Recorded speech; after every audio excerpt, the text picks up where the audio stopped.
willkommen zu Sherlock Holmes. Zurück zu dem Drama im Kew Gardens. So, im letzten Video waren wir hier im asiatischen Gebiet und zufällig auf der Opiumplantage, hätte ich fast gesagt. Hier wird Opium auf jeden Fall hergestellt.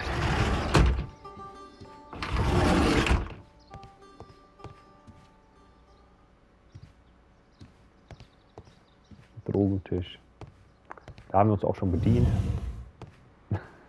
Das weiß ich noch genau.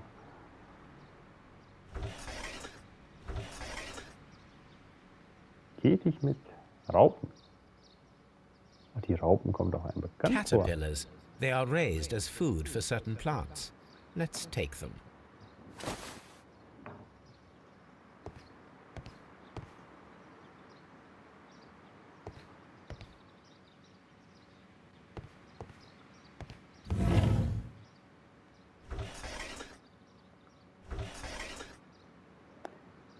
Rafflesia A Arnoldi. tropical plant. Nothing of interest. Dionae muscipula. A tropical plant. Nothing of interest.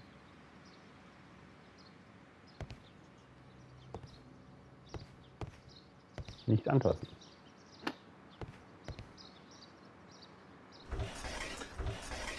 A tropical plant. Nothing of interest. Dionae muscipula. Adenium bonsai. A tropical plant. Nothing of interest. Okay, nichts Interessantes hier. Nichts Interessantes. Die sehen interessant aus. Was ist das denn? Omphalotuflus A fetalis. tropical plant. Nothing of interest. Und die linke? Alisma gigantica. A tropical. Nichts von Interesse, okay. Dann kommen wir vielleicht noch zu den interessanten. Die sehen natürlich noch interessanter aus. Florim diabolica. These three plants are identical to the ones shown at the exhibition. I shall take them.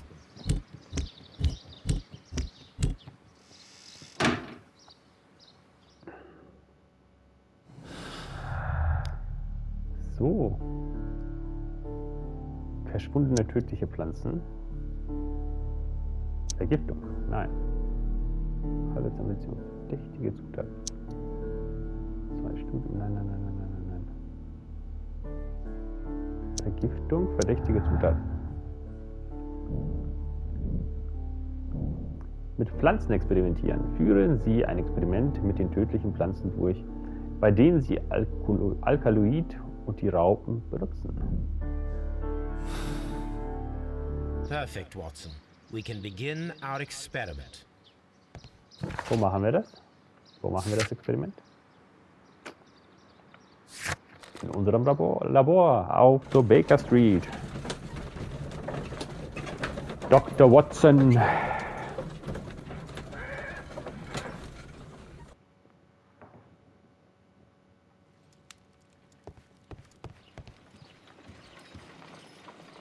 I imagine that one of these plants would be capable of releasing a toxic vapor.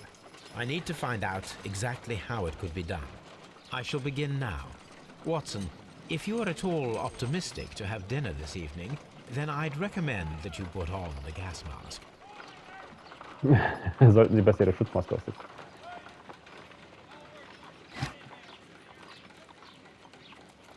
Warum sollte ich die nehmen?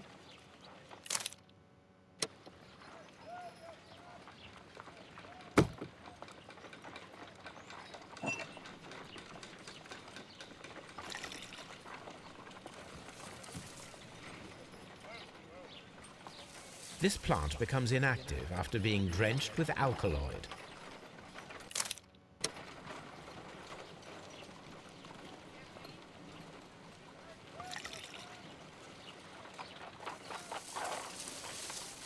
It appears to open after being soaked with alkaloid. Hat diese hier.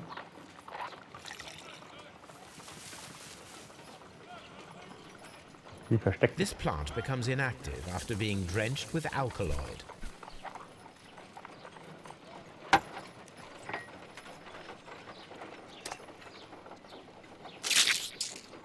I find the behavior of predators utterly fascinating.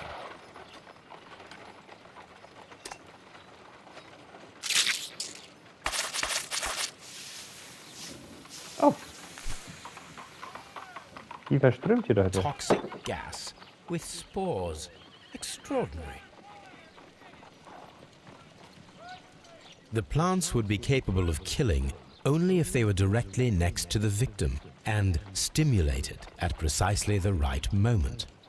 Let us take our caterpillars to the Colonial Collection Room.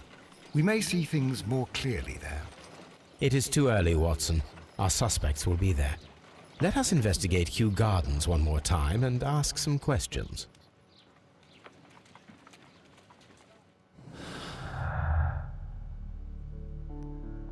Verschwundene tödliche Pflanzen, tödliche Präzision.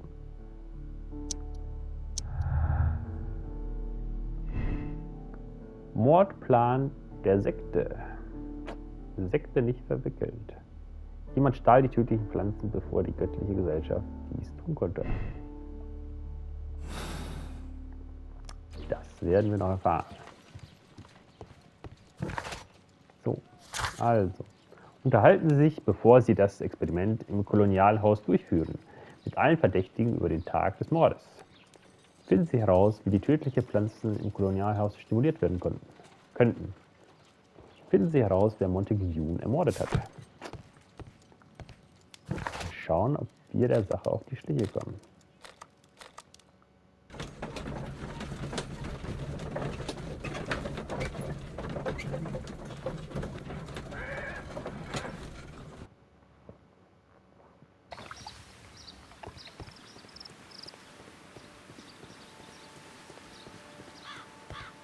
So, ist er ein Follow Verdächtiger? my path, and better you will fear. Ja, mit dem kann man nicht mehr sprechen. Okay. Ach Quatsch, nicht Baker Street. Ah! Mist. Ich wollte zu den Garten. Nicht schlimm. Eine Kutschfahrt, die A ist map schön. of London and the surrounding.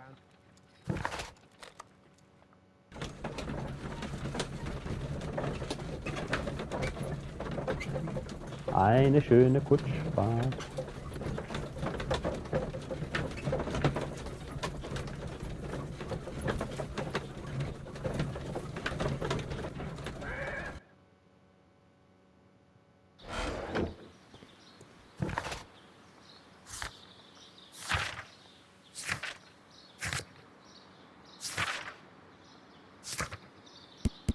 Habe ich hier ein paar Personen ausgelassen?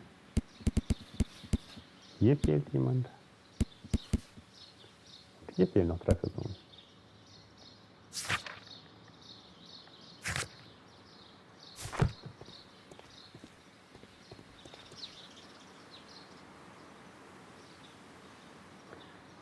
Vor Dunes Tod. Can you tell me if you saw Mr. Montague Dunn on the day of his death? Yes, of course. I met him, and we went to see Albert, his son, at around 9:30. He appeared quite calm. Was machen Sie an dem Morgen?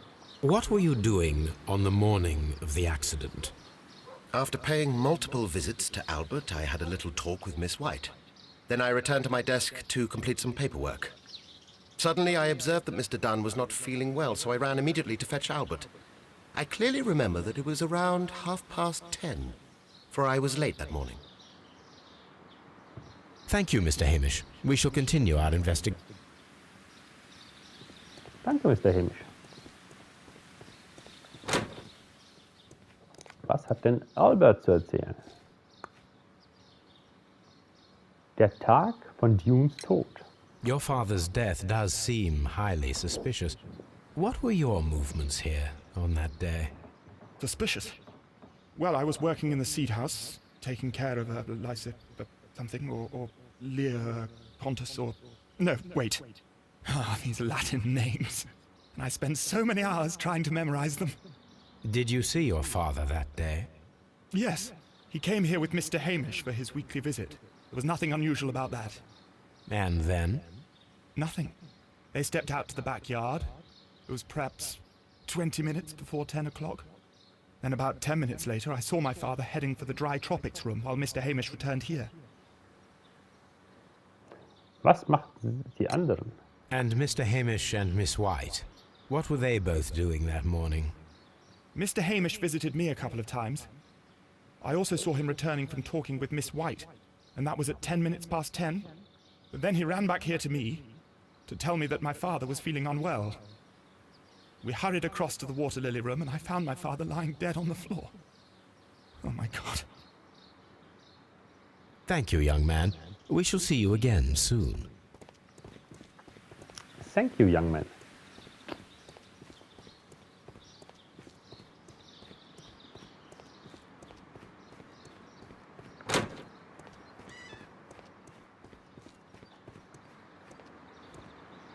Aber ausgerechnet die Fenster sind auch sehr geputzt, ne? Dass man das von da aus sehen könnte.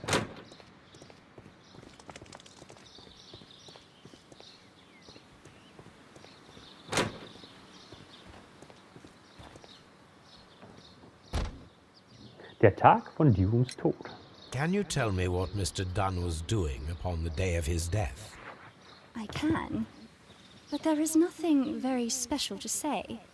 I was in the laboratory when I saw Mr. Dunn heading towards me. Tuesday is the day of his weekly visit. It was supposed to be at 9, but he was 10 minutes late, as usual. And then? Well, he came in to say good morning. Then I saw him spend 2 or 3 minutes by the plants outside the laboratory. After that, he ran out in the direction of the nursery, where Mr. Hamish was working. He was always in a rush during the inspection, you see. I would pity anyone who stood in his way. Zeitpunkt seines Todes. And that was the last time you saw him? Yes. I stayed in the laboratory until 20 minutes to 11, when I heard the cries of Albert and Mr. Hamish from the large glass house. I joined them as soon as I could, for I knew that something must be very wrong. What exactly were you doing in the laboratory? I was recording an experiment for my thesis. I only stopped my work once when Mr. Hamish visited me briefly around 10 o'clock. Ihre Aufzeichnungen? You say you were recording an experiment when the tragedy occurred. Might I listen to the roll? Certainly. Please do. You will find it in the laboratory. It is number 320. 320. Thank you, miss. Einige Zeit später. Everyone has gone, Holmes. The way is clear.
When Montague Dunn was standing close by the plants, the caterpillars were released and caused the deadly spores to activate. Panicking, and likely already half asphyxiated, Montague Dunn started back and knocked over the bust. He rushed to the door, but it was locked. He had to force it open with his shoulder. We already know the outcome. Montague Dunn collapsed and died not far from the pool. Well, It is time to perform our experiment on the ventilation system.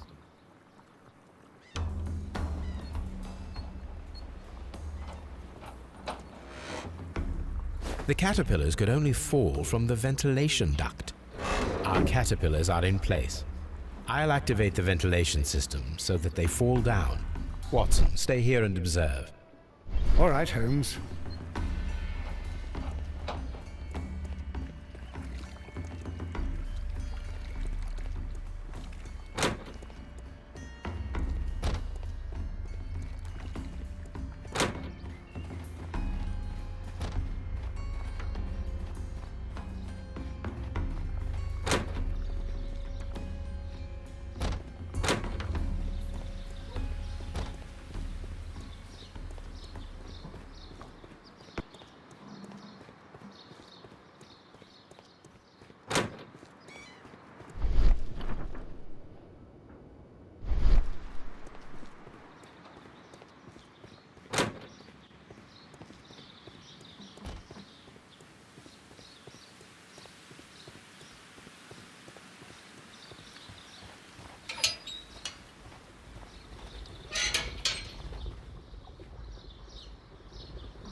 Power? Power is on.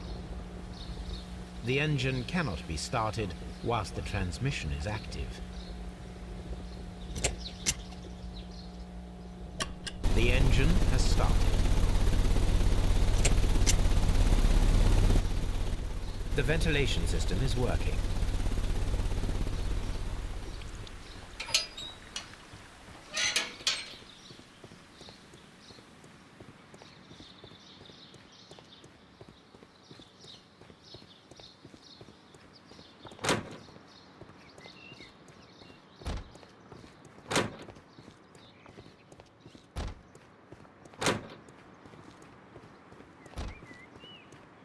We can see the interior of the Colonial Collection Room from this window.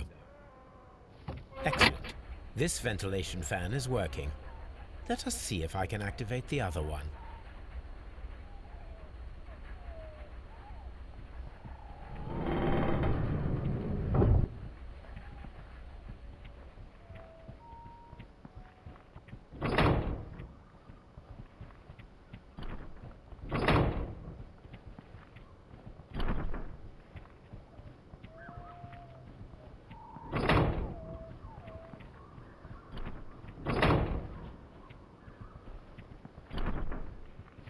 Perfect.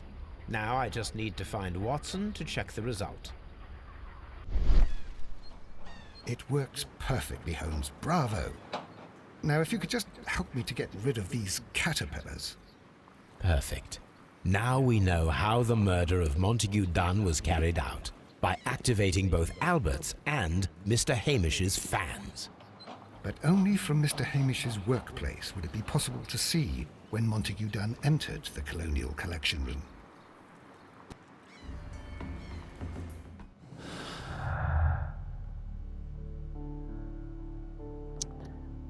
Belüftungssystem wurde benutzt. Tödliche Präzision. Hamish Gelegenheit. Martin Hamish hatte die Gelegenheit, die tödlichen Pflanzen im Kolonialhaus zu simulieren. Als Biologe hätte er genau gewusst, wie das zu bewerkstelligen ist.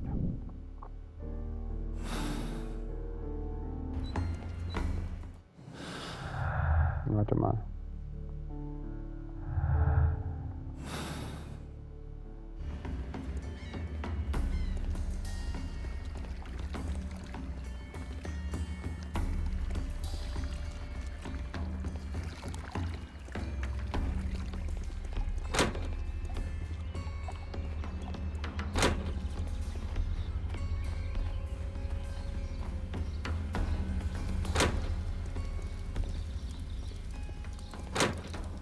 Ja, hier ein ganzes Labyrinth ist das ja.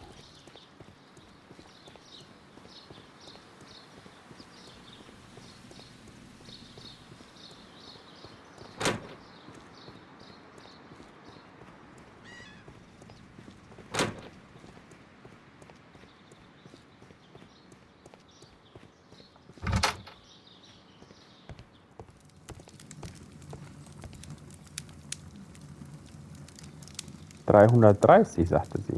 Ja? Aber die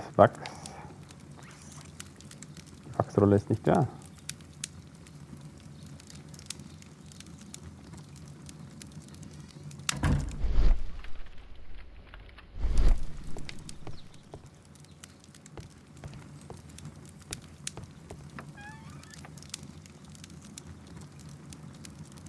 Nee, 320. Cylinder records.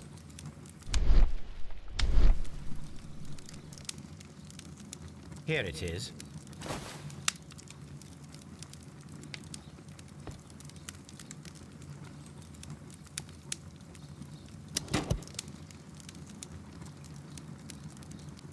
These plants, classified as shrubs or grasses, have adapted to their arid environment due to a system of underground roots. This recording seems very long. It is unnecessary to listen to all of it. Miss White was in the laboratory, as she told us.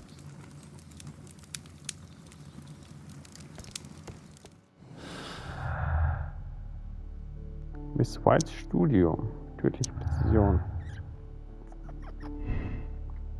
White ist unerfahren. Das botanische Wissen, das sich Miss White an der Universität angeeignet hat, reicht womöglich nicht aus, die korrekte Reaktion der tödlichen Pflanzen zu garantieren. Whites Wissen. Miss White hat das biologische Wissen, wie man tödliche Pflanzen hätte stimulieren können.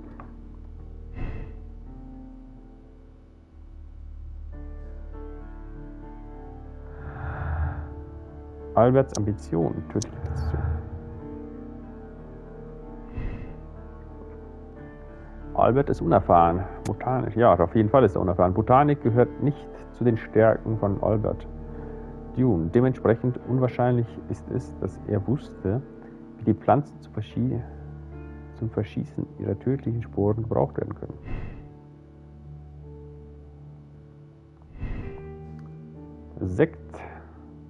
Sekte stahl alles. Die göttliche Gesellschaft stahl alles, alle Pflanzen, auch die tödlichen. Und sie können sie eingesetzt haben, um Montague Dune zu ermorden. Das glaube ich nicht. Teilweise Diebstahl. Die göttliche Gesellschaft stahl nach der Ausstellung alle Pflanzen bis auf die tödlichen.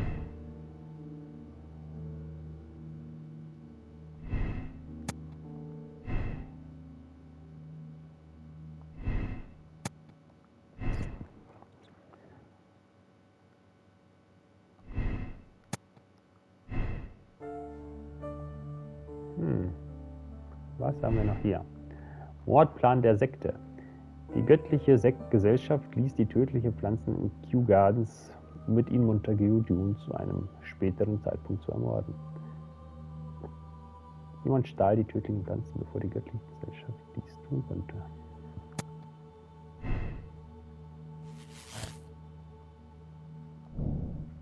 Hamish ist schuldig. Martin Hamish könnte der Täter sein. Er hatte die Gelegenheit, die Pflanzen der göttlichen Gesellschaft zu stehlen und sie von seinem Arbeitsplatz aus zu stimulieren, unmittelbar nachdem er Montague Dune im Kolonialhaus eingeschlossen hatte. Hamish verhaften lassen. Sorgen Sie dafür, dass Hamish verhaftet wird.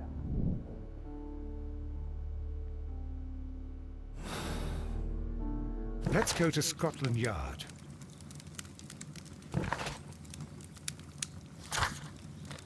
Auf nach Scotland Yard. Dr. Watson. Brechen wir auf.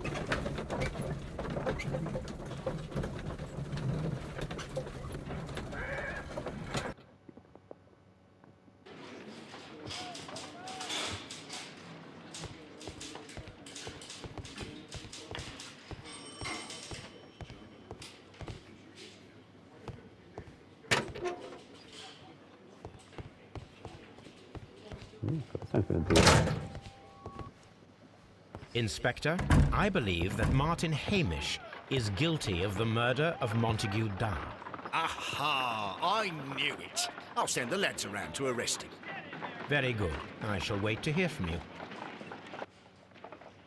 Einige Zeit später.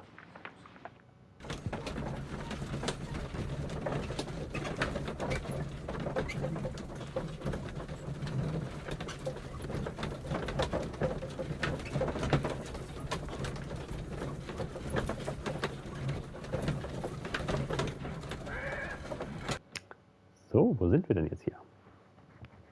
Inspector, I came here as quickly as I could. Martin Hamish is in the large glass house. There's no need to hurry.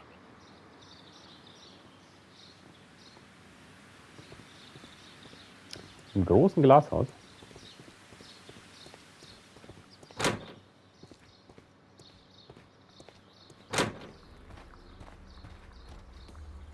Holmes, my God! Yes, we found him like that. Our messing around with the ventilation system didn't go unnoticed. Mr. Hamish realized that we knew. Inspector, could you arrange the body, please? I should like to examine it. What should we do next, Holmes? Die Leiche untersuchen, Dr. Watson.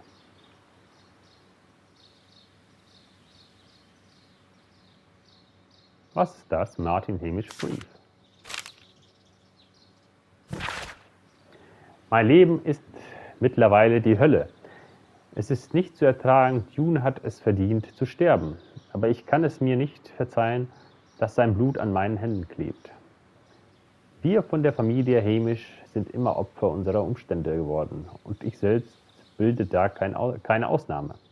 Ich muss für meine Sünden büßen und das werde ich hier und jetzt tun. Lebt wohl.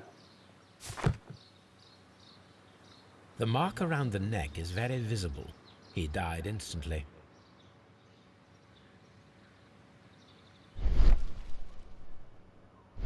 Etwas, was ich übersehe. Martin Minispiele. Hier fehlt was. Holmes, his left shoe is unique. This anomaly is often a characteristic of... A club foot. Bravo, Watson. That is the key element of this case.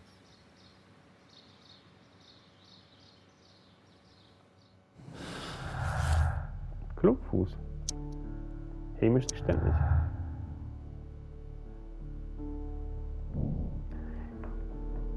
Handelte Hamish allein? Martin Hamish konnte aufgrund der Tibiatorsion an seinem Klumpfuß nicht rennen. Von daher sollten wir herausfinden, ob er genug Zeit gehabt hätte, die Tür zum Kolonialhaus abzuschließen und das Belüftungssystem zu aktivieren. Hatte er vielleicht einen Komplizen?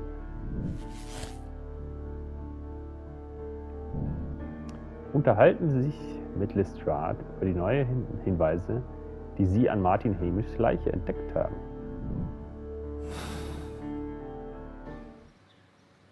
What should we do next, Holmes? Something about this rings very oddly. Why do you say that, Mr. Holmes? Why? Because of Mr. Hamish's club foot. Oh, I deserve to be kicked from here to Charing Cross. I should have noticed it. But, Mr. Holmes, I can't see why. No, I don't suppose you do. You must recall that Mr. Dunn was locked inside the Colonial Collection Room by the murderer. If it was Mr. Hamish, he would have had to run up to his workplace to trigger the fan situated above it, taking into consideration the condition of his foot. Well, it is still possible. Perhaps, but it is rather strange that such a person as Mr. Hamish decided to base his plan on the speed of his gait. You mean to say that somebody helped him? So the suicide is questionable? Correct. Mr. Hamish accuses only himself in his letter, and so the investigation stops. Possibly an accomplice, then? That idea had not occurred to me, Mr. Holmes. I have another idea, Inspector. Thanks to the testimony that we have collected, we are able to rebuild the events as they took place that day. With a timeline, such as we did in the Jack the Ripper case. Precisely. The map at the entrance of Kew Gardens should help us with our timeline. Let us analyze the facts and statements so that we may recreate the events of that morning.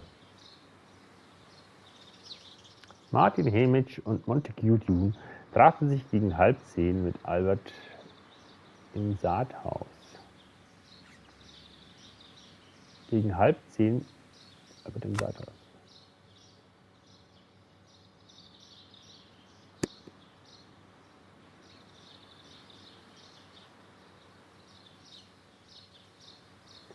Martin Hamish und Montague trafen sich gegen 9:30 mit Albert im Rathaus.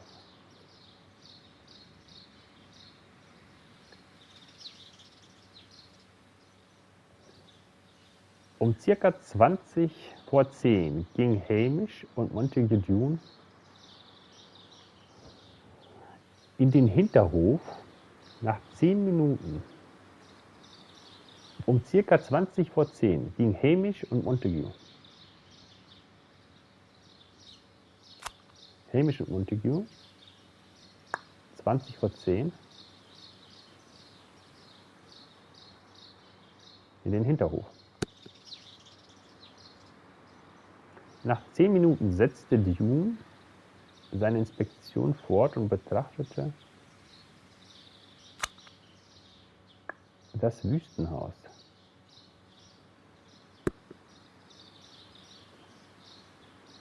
Hamish kehrte zurück ins Rathaus.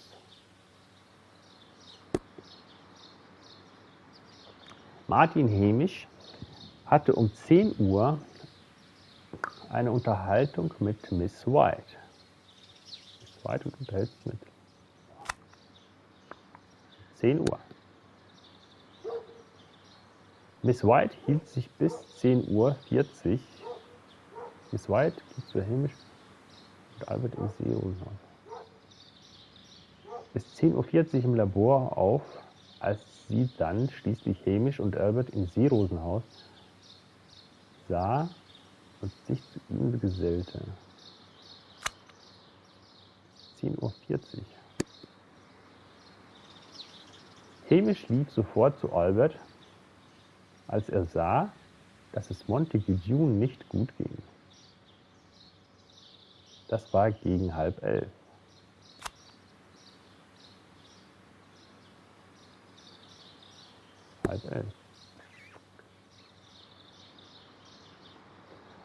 Albert hielt sich den ganzen Morgen im Rathaus auf. Um 10:10 sah er, wie Hamish von seinem Albert hielt sich den ganzen Morgen im Rathaus auf. Um 10:10 sah er, wie Hamish von seinem Gespräch mit Miss White zurückkehrte.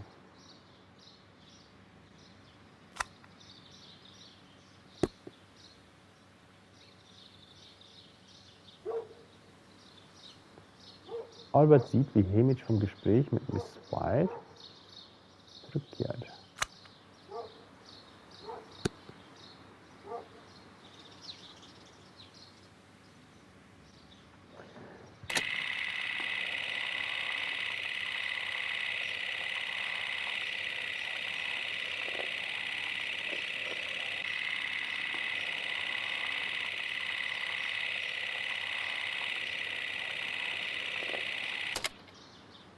Let us summarize.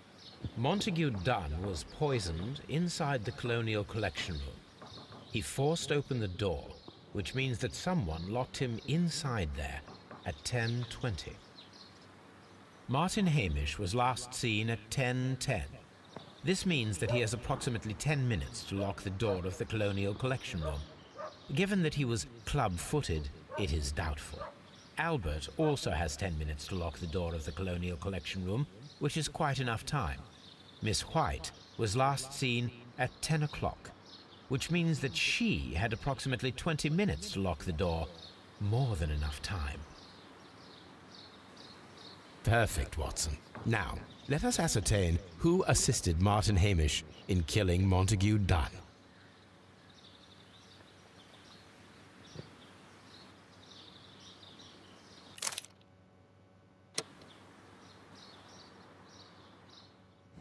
So. Miss Whites Zeitachse. Hamish Zeitachse.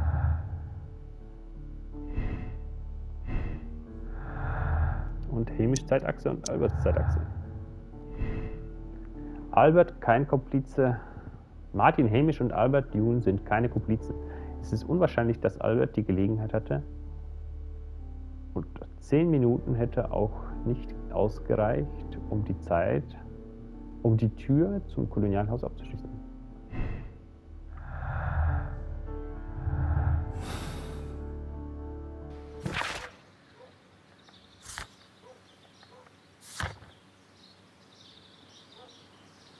Ermitteln Sie die Identität der Person, die bei der Ermordung von Montague Dune gemeinsame Sache mit Martin Hamish gemacht hat.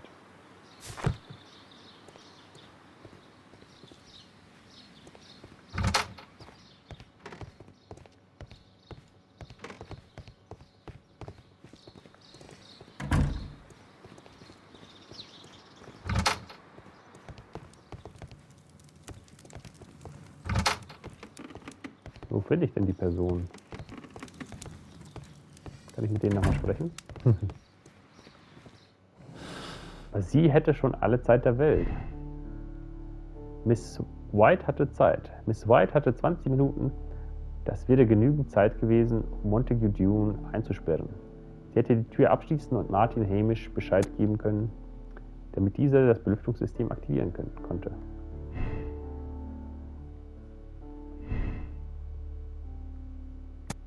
Albert keine Zeit.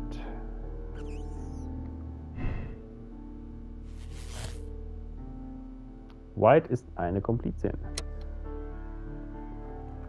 White ist eine Komplizin. Margaret White war Martin Hamishs Komplizin bei dem Mord an Montague Dune. Ihre berufliche Ambition und ihre persönliche gesellschaftliche Situation hatten unter ihrer Trennung von Dune gelitten. Keine Gnade für White. Miss White ist eine gefährliche Frau, die einen raffinierten Mord zu verüben in der Lage ist. Sie flirtete mit Dunes Sohn Albert und trieb später Martin Hamish in den Selbstmord. Sie verdient den Tod am Galgen. Gnade für Miss White. Miss White ist eine verzweifelte Frau, die sich mit reichen Männern einlassen muss. Als Dune sie fallen ließ, beging sie aus Verzweiflung den Mord. Martin hat versucht, sie zu schützen. Sie verdient eine zweite Chance. Keine Gnade.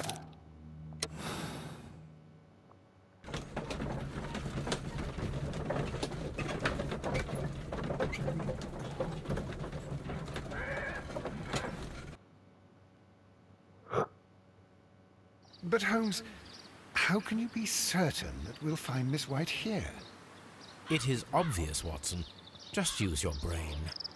I am using it. I do use it.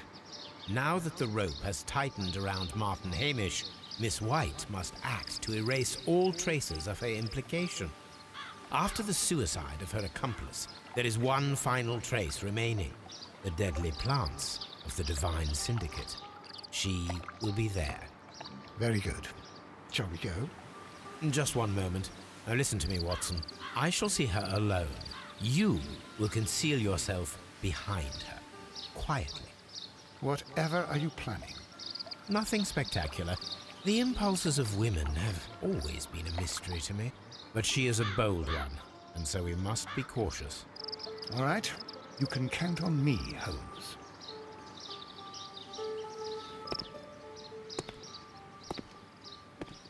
Mr. Holmes, good day to you.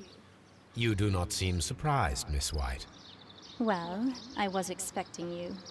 Not for too long, I believe. So please tell me, as it is still unclear, who planned the murder? Was it you? You were wrong, Mr. Holmes. It was Martin Hamish, then. You managed to convince him to take on a more prominent role.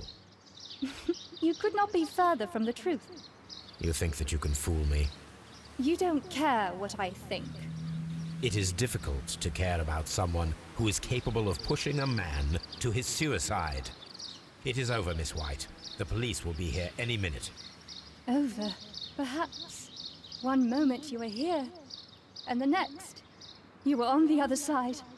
The other side? No! Stop!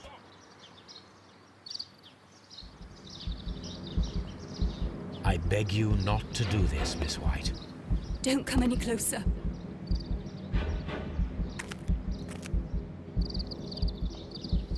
Please remain calm.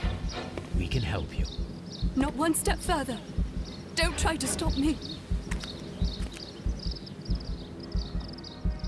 Stop this foolishness. You cannot truly want to die. No, it's too late.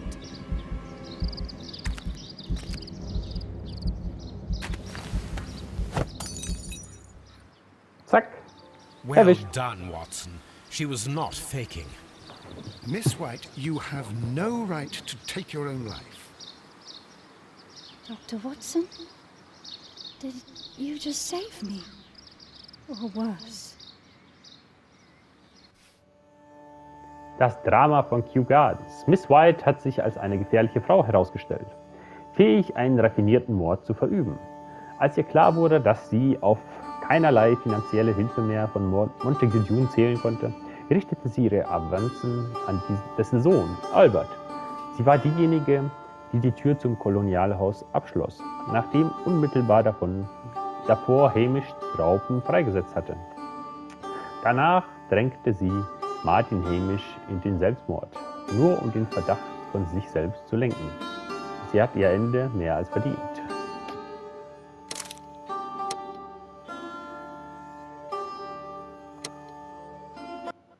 Eine tödliche Blume.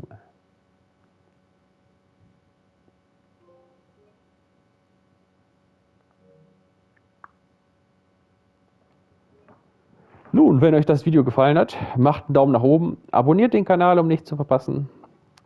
Dann sehen wir uns im nächsten Video wieder. Und zwar im nächsten Fall Schüsse bei Mondlicht. Vielen Dank fürs Zusehen. Ich verabschiede mich recht herzlich. Ciao, tschüss, euer Nightkid. Also, schaltet morgen wieder ein, um den neuen Fall zu beginnen und zu lösen.